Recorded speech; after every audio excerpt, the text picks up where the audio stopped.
Dean Matthews is reliving the past, one photograph at a time. I remember this year when Prince Charles came to Broome.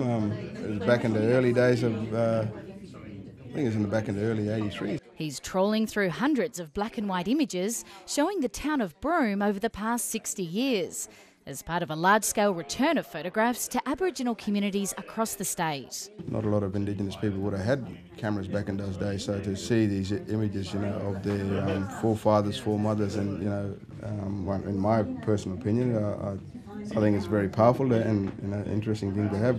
2 years ago, the WA Library decided its Indigenous collection should not be allowed to languish in the archives.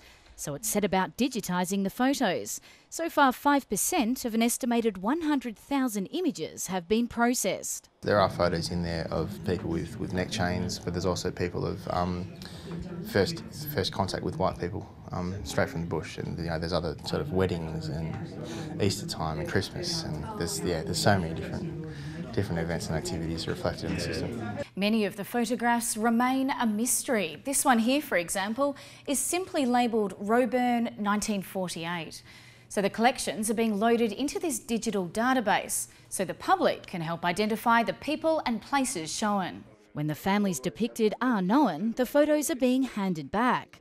Library staff have travelled to Broome to train the Yawuru people to manage their own online archive. If we're going to move forward in sharing our history and everything else, I think something like this is perfect for that. Photos deemed culturally sensitive will be restricted from public access. Erin Park, ABC News, Broome.